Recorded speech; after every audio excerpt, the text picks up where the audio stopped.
એક બધા જ મિત્રોનું આપણી યુટ્યુબ ચેનલમાં દિલથી સ્વાગત કરીએ છીએ. Welcome back Gujarati engineer academy YouTube ચેનલમાં. આ એ બધા મજામાં હશો અને હવે સેમેસ્ટર 4 ની કેમિકલની જીટીયુ એક્ઝામ નજીક આવી રહી છે. તો બધા મિત્રોને પ્રશ્ન સર કે આપણે આઈએમપી ક્યાંથી કરવા, કે પ્રશ્ન વાંચવા, આ સબ્જેક્ટમાં સ્ટડી મટીરિયલ મળી રહેશે, શું કાંઈ નહીં. તો બધો જ સબ્જેક્ટના બધા જ ઇમ્પોર્ટન્ટ વિડીયો છે આપણી યુટ્યુબ ચેનલ કેમિકલ સેમેસ્ટર 4 ની જે પ્લેલિસ્ટ બનાવેલ છે જૂની, એની અંદર મેં બધું મટીરિયલ એડ કરી દેવામાં આવશે. પ્લસ વાત કરીએ તો શું હશે તો કે આપણે જે પેલા વોટ્સઅપ ગ્રુપ બનાવ્યું હતું સેમેસ્ટર 4 એમાં જોઈન થવાનું બાકી હોય તમે જોઈન થઈ જાઓ. એમાં બધું study material A to Z બધું મળી રહેવાનું છે. તો એમાં સબ્જેક્ટ કયો છે મિત્રો? Waste to energy conservation technology, શોર્ટમાં WECT. આ સબ્જેક્ટના મોસ્ટ ટાઈમ પ્રશ્ન ગુજરાતી અને ઇંગ્લિશ બે ભાષામાં બનાવેલા છે. તમે જે અનુકૂળ હોય એમ તમે કરી શકો છો. પેલા ટોપ પ્રશ્ન કેટલા આપ્યા છે? આ ગુજરાતી મીડિયમ વાળા નહીં પણ ઇંગ્લિશ મીડિયમ વાળા પેલા કરી લે એવું હોય તો 1 થી 8 એક બરાબર, પછી 9 થી 13, પછી વાત કરીએ તો 13 થી 22, પછી વાત કરીએ 22 થી મીન્સ કે 23 થી લઈ અને 29, અને આ બાકીના નીચે પ્રશ્ન છે એ બધા ગુજરાતીમાં છે. તો વાત કરીએ GTU exam most IMP question ગુજરાતીમાં આપણે ઘણા બધા વિદ્યાર્થીઓની સંખ્યા હોય છે તો પેલા ગુજરાતીને સમજાવી દઈએ, બાકીના મિત્રો ઇંગ્લિશ વાળા છે સ્ક્રીનશોટ પાડી શકે છે. ઓકે, તો ચાલો કચરાની વ્યાખ્યા છે આપો અને કચરાના વિવિધ પ્રકાર તમારે સમજાવવાના છે. મસ્ત અને સારામાં સારો પ્રશ્ન કહી શકાય. શું છે? કચરાના વ્યાખ્યા આપવાની છે અને કચરાના વિવિધ શું કીધા તો કે વિવિધ પ્રકારો તમારે સમજાવવાના છે. ઘન કચરો અને પ્રવાહી કચરાનું યોગ્ય ઉદાહરણ સાથે વર્ગીકરણ તમારે કરવાનું છે. પછી મિત્રો વાત કરીએ આપણે આગળ નેક્સ્ટ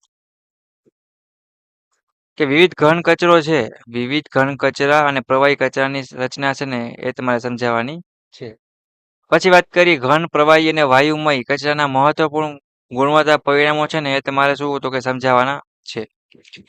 ઉર્જા ઉત્પન્ન કરવા માટે યોગ્ય કચરાઓની ચર્ચા છે ને એ તમારે કરવાની છે. 5મો ક્વેશ્ચન તમારો મિત્રો આ રહેશે. પછી વાત કરીએ કચરાથી ઉર્જા રૂપાંતરનું મહત્વ છે ને મહત્વ એ તમારે સમજાવવાનું છે. જૈવ રાસાયણિક રૂપાંતર અને થર્મો રાસાયણિક રૂપાંતર વચ્ચેનો તફાવત આપવાનો છે. વિશ્વ અને ભારતના કચરા સંગ્રહ અને વ્યવસ્થાપનની સ્થિતિ છે ને એ તમારા મિત્રોને સમજાવવાની છે.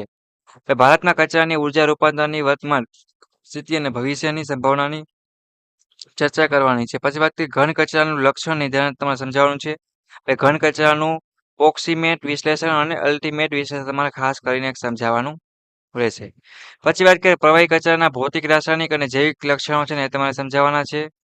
પછી બીઓડી, સીઓડી અને ડીઓ નું માપન યોગ્ય ઉદાહરણ સાથે તમારે સમજાવવાનું રહેશે મિત્રો.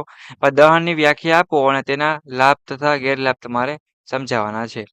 દહન માટે હવાની જરૂરિયાત અને વધારાની હવાની સંકલ્પના છે, મીન્સ કે સંકલ્પના એ તમારે સમજાવવાની બરાબર છે. પછી નેક્સ્ટ પ્રશ્નની વાત દહનની કાર્યક્ષમતાને અસર કરતા પરિબળ છે એ તમારે સમજાવવાના છે. માસ બર્ન દહન એન્જિન છે એ સહજ આકૃતિ સાથે સમજાવ. જ્યાં જે આકૃતિ પૂછાય ત્યાં બધા મિત્રોને શું કરવાનું તો કે આકૃતિ દોરવાની છે. ફૂલ માર્ક્સ છે બેકલોગ કેટેથી બચવા માટે, સારા માર્ક્સ સ્કોર કરવા માટે, વધારે માર્ક્સ લેવા માટે સારામાં સારું ટૂલ હોય તો આકૃતિ, અને બીજું આવશે પેપર સાથે પેપર લખવાનું. આટલી વસ્તુ ખાસ બધા મિત્રો ધ્યાન રાખવાની છે. બે દહન સ્વચ્છ આકૃતિ સાથે દોરો. કેવું ફ્લુલાઇઝ બે દહન એન્જિન છે મીન્સ કે એ ખાસ બરાબર એ ટાઈપના કોઈ પણ ક્વેશ્ચન હોય એન્જિનનું કઈ મોટી હોય આકૃતિ બરાબર તો તમારે જોવાનું એટલીસ્ટ કે ખાલી વ્યવસ્થિત તમને અમુક કોન્સેપ્ટ છે અમુક પાર્ટ છે સમજી શકો એ રીતે તૈયારી કરી નાખવાની. રોટલી જે છે રોટલી નથી મિત્રો ધ્યાન રાખજો. રોટરી દહનને સ્વચ્છ આકૃતિ સાથે તમારે સમજાવવાનું ક્લીન બરાબર છે. તો મૂવિંગ ગ્રેન દહન સ્વચ્છ આકૃતિ સમજાવવાનું રહેશે મિત્રો. પછી શું આપ્યું છે કે ગેસિફિકેશન વ્યાખ્યા આપો અને તેના લાભો તથા ગેરલાભો તમારે સમજાવવાના છે. શું છે ફિક્સ બેઝ ગેસિફિકેશન અને ફ્લુલાઇઝ બેઝ ગેસિફિકેશન તમારે સમજાવવાનું છે. પ્લાઝ્મા ગેસિફિકેશન તમારે સ્વચ્છ આકૃતિ સમજાવવાનું રહેશે. જ્યાં જ્યાં આકૃતિ પૂછીને દોરી જ નાખવાની છે. ઓકે, આ બે વચ્ચે તફાવત તમારે આપવાનો છે. પાયરોલિસિસ ની વ્યાખ્યા આપો અને તેની પ્રક્રિયા તમારે સમજાવવાની છે. સ્લો પાયરોલિસિસ, ફાસ્ટ ને વગેરે જે ફ્લેશ છે એ બધે તમારે તફાવત આપવાની છે. 27 ની વાત કરીએ તો એરોબિક ડાયજેશન ને ફ્લો સીટ અને બાયોગેસ ઉત્પન્ન થવા પર અસર કરતા પરિબળ તમારે સમજાવવાના છે. પછી મિત્રો વાત કરીએ આપણે શું પૂછ્યું છે તો કે એનોર્બિક જે વાત કરી ડાયજેશન રચના અને કાર્યપદ્ધતિ સાથે સમજાવવાનું છે મિત્રો. પછી આપણે આગળ જોઈએ તો સ્ટાર્ચ વાળા પાકોમાંથી ઇથેનોલ મીન્સ કે ઇથેનોલ છે ઉત્પન્ન બ્લોક ડાયાગ્રામ તમારે સમજાવવાનું છે. વેસ્ટ ઓઇલમાંથી બાયોડીઝલ ઉત્પન્ન માટે ટ્રાન્સએસ્ટિફિકેશન છે એ તમારે સમજાવવાના છે. તો ટોપ 30 પ્રશ્ન છે મિત્રો કે ગુજરાતીમાં બધા મિત્રોને તૈયાર કરી નાખવાના છે.